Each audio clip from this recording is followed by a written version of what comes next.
Selamat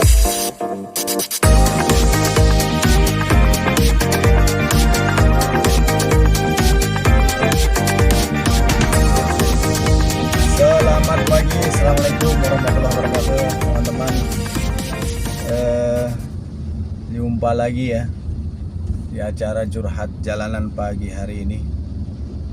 Jadi, luar biasa ini cuacanya basah di musim kemarau basah kali ini ya. Bulannya bulan Juni, tapi cuacanya masih saja terus diguyur hujan di seputaran Jabodetabek. Ini pagi-pagi jam 6.43 cuaca mendung. Tanggalnya 18 Juni. Ya teman-teman, gimana kabar hari ini dan kita mau ngobrol apa ya hari ini ya, curhat pagi kali ini. Kita bicara soal yang isu banyak di internet berseliweran di timeline kita apa hari ini, hari-hari ini. Pasti perang ya, perang di Timur Tengah yang makin keras. Kita ini jadi orang-orang yang biasa-biasa aja nih, kadang nggak nyampe juga ya memikirkan tentang perang. Kemudian perang yang Ukraina Rusia belum selesai, sekarang Israel Palestina yang demikian tragis, kemudian sekarang merembet ke Iran. Kemarin ada berita lagi 30 pesawat, apa ya istilahnya, tapi dia berfungsi sebagai pengisi bahan bakar ya. 30 pesawat terpantau oleh radar sipil ya, maksudnya itu ada aplikasi yang bisa melihat pergerakan pesawat di seluruh dunia ini. Terpantau 30 pesawat itu lagi menuju ke arah Eropa dan disinyalir itu ada kaitan dengan kondisi di sana di Timur Tengah maksudnya.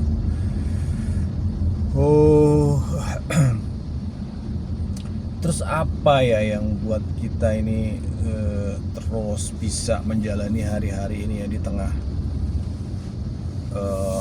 ketidakpastian.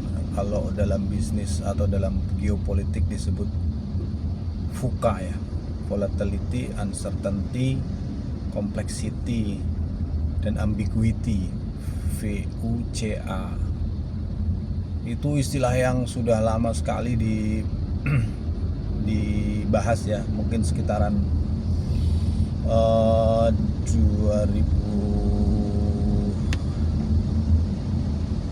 2014-an mungkin ya, 2010 ya. Saya sendiri sih kenal di VUCA, volatility, uncertainty, complexity, ambiguity. Jadi seluruh konstelasi atau jejaring permasalahan di dunia ini itu salah satu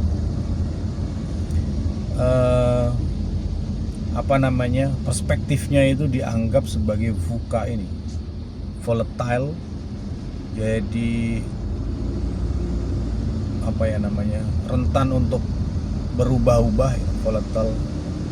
Kemudian ada uncertainty, tidak ada kepastian bahwa sekarang apa, besok apa. Seperti misalnya lihat kebijakan tarif di US gitu ya, tiba-tiba berubah drastis gitu. Bahkan ada yang selama ini tuh stabil gitu. Orang sekolah di Harvard ya, sekolah-sekolah aja mau dari mana-mana, tiba-tiba dipulangkan oleh pemerintah Amerika gitu. Tiba-tiba berubah gitu. Apa itu? Uncertainty, tidak ada kepastian. Kemudian complexity, kompleks. Jadi ini kita melihat situasi ini rumit gitu ya, jejaringnya itu rumit, mana ujung mana pangkal, mana benar mana salah, mana hitam mana putih, itu udah nggak sedemikian mudah untuk bisa di apa namanya dijelaskan gitu. Nah ini misalnya kayak konflik di Timur Tengah ini, ada yang mendekati dari sisi agama, ada yang di sisi politik, ada yang dari sisi ekonomi, ada yang dari sisi pertahanan semata gitu. Ini kompleks ini masalahnya, complexity. Kemudian yang terakhir tuh A itu ambiguity ya. Jadi ambigu itu tidak pasti ya ke dalam satu kecondongan tertentu. Ini sih saya pikir pada waktu orang bilang fuka di awal-awal dulu ya, saya pikir itu sesuatu yang melebih-lebihkan kondisi gitu ya. Tapi kalau kita lihat semakin kesini, boleh dibilang valid sih, dan sekarang justru semakin aktual gitu, semakin realistis dibahas di akhir-akhir tahun ini gitu, daripada waktu itu yang semuanya masih masih di bawah selimut ya, masih di bawah permukaan. Jadi hanya orang-orang yang punya kepekaan, yang punya visi mungkin yang bisa menangkap kondisi-kondisi VUCA itu. Tapi kalau sekarang udah terbuka ya, semua orang sudah bisa melihat terang benderang bahwa volatility, uncertainty, complexity, ambiguity itu memang benar-benar ada di depan mata kita gitu. Bahkan orang-orang ya seperti saya, seperti awam kita ini bisa melihat dengan jelas gitu, baik di luar negeri maupun di dalam negeri. Itu masalahnya. Dulu mungkin kadang-kadang kita itu masih jauh di luar sana gitu, nggak ada di Indonesia gitu. Tapi sekarang di sini, di sana, di semua nggak ada yang boleh dibilang bisa dipegang gitu. Pemerintahan di dalam negeri, di luar negeri itu volatile, uncertain, kemudian kompleks dan ambigu gitu. Ini juga yang sebagai orang tua kadang kita bagaimana ini menyiapkan generasi atau anak-anak kita ini yang menghadapi masa kini dan masa yang akan datang itu dengan kondisi seperti ini ya. Tapi selalu saja sih ada hal-hal yang membuat kita optimis gitu ya dalam setiap kejadian gitu ya. Dan salah satu yang membuat kita optimis itu bahwa diyakini bahwa semua itu siklus gitu ya. Siklus itu ada naik, ada turun, ada naik, ada turun, bahwa kondisi-kondisi kondisi memprihatinkan itu selalu ada gitu, selalu ada di saat-saat tertentu. Dan ketika titik nadirnya itu sudah terlalu rendah, itu akan ada ibaratnya revival lagi,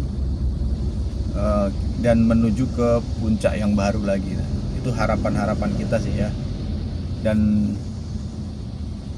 kita selalu yakin bahwa selalu ada harapan lah di tengah-tengah kondisi yang tidak pasti seperti ini.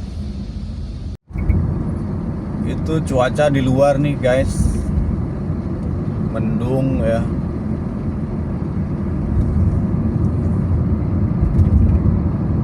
Cuacanya cukup kelabu ya, masih terasa gelap meskipun udah hampir jam 7. Posisi di seputaran Pasar Minggu ya, di Tol Jor, di ruas Pasar Minggu ini, teman-teman. Di sebelah kanan itu gedung apa ini? Tadi gedung perhutani setelah udah ketinggalan di belakang. Nah, ini kita sekarang tepatnya di depan Plaza Oleos, yang sebelah kiri itu Plaza Oleos.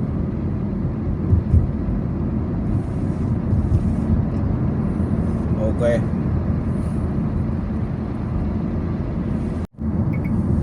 Iya. Itu ya, teman-teman, kondisi yang kita baca hari-hari ini di timeline kita itu. Semoga tetap ada secercah harapan ya ke depan. Di Indonesia sendiri yang terakhir banget kita baca soal kasus 4 pulau di Sumatera bagian barat yang awalnya itu masuk di Provinsi Aceh, kemudian tiba-tiba dalam berita disebutkan masuk ke dalam Provinsi Sumatera Utara gitu ya. Nah, kemudian polemik itu kan ini ya, kalau dulu polemik itu setahu saya itu perang opini di media massa gitu ya. Misalnya ada satu penulis menulis satu isu, kemudian ditanggapi oleh penulis yang lain ya, di kolom yang sama ya, jadi polemik gitu ya. Tapi sekarang polemik itu dipahami sebagai semua masalah atau debat di ranah media gitu ya, meskipun itu bukan tulisan. Kadang-kadang ya kita saling berargumen, itu disebut polemik juga. Mungkin teman-teman lebih paham nih, kalau yang pintar bahasa, yang paham pengalaman tengah bahasa, polemik itu sebenarnya apa sih?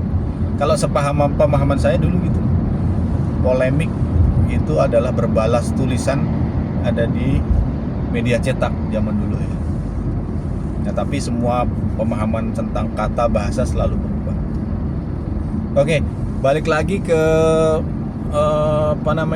pulau tadi ya, 4 pulau yang ada di wilayah Sumatera, yang awalnya masuk di wilayah Provinsi Aceh, sekarang dimasukkan gitu ya oleh pemerintah pusat. Nah, pemerintah pusat ini siapa? Kita kalau yang diberitakan itu wilayahnya Menteri Dalam Negeri.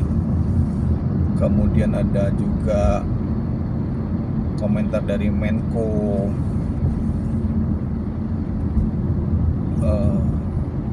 investasi ya. Nah, tetapi yang paling terbaru yang kemarin saya baca kemarin sore, Presiden membuat statement final gitu ya, tapi dalam bentuk statement nih. Statement dengan keputusan legal yang written, tertulis, kemudian berlaku secara permanen, itu kan mungkin sesuatu yang agak berbeda ya. Mungkin nanti kita tunggu setelah ini ya. Misalnya pembatalan permen dan seterusnya, itu menjadi sesuatu langkah hukum, langkah politik yang lebih real, yang bisa diterjemahkan di lapangan ya, daripada masih dalam bentuk statement politik gitu. Tetapi statement politik ini cukup mengejutkan sih ya, karena intinya sangat tegas mengatakan bahwa 4 pulau tersebut masih, atau mungkin bisa kita terjemahkan ya sebagai pembaca, dikembalikan lagi menjadi wilayah daerah istimewa Aceh gitu, bukan di wilayahnya Sumatera Utara. Nah, ini tentu hal yang menarik dan juga menandai tadi yang kita bahas di depan ya, FUKA ini, bahwa sesuatu bisa berubah dengan cepat. Kemudian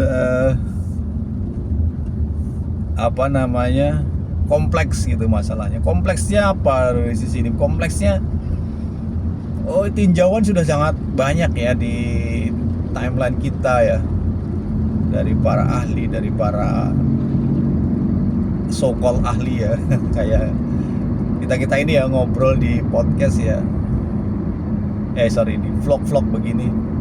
Tapi itulah demokrasi, komunikasi. Saya pikir itu nggak ada salahnya, semua orang punya perspektif. Nah, kompleks ini tinjauan mengenai 4 pulau ini, dari tinjauan-tinjauan yang apa sih motif dan seterusnya, apa yang mendasari itu kalau tiba-tiba seperti itu.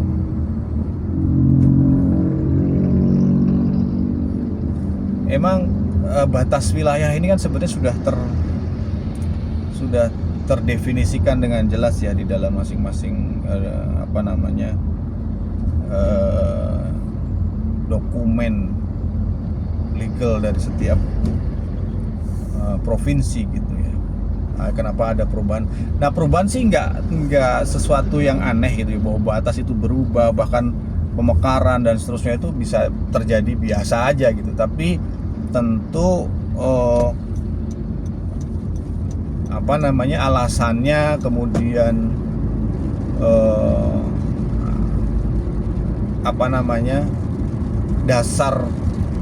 dasar perubahannya itu jelas. Kemudian dalam proses hukumnya itu dan proses politiknya juga pastinya itu dilakukan dengan transparan, dan step-stepnya itu dilakukan dengan jelas gitu ya.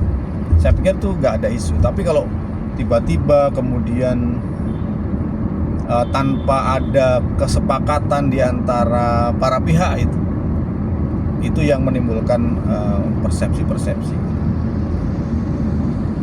Gitu ya teman-teman, curhat kita hari ini, kita bahas tentang FUKA.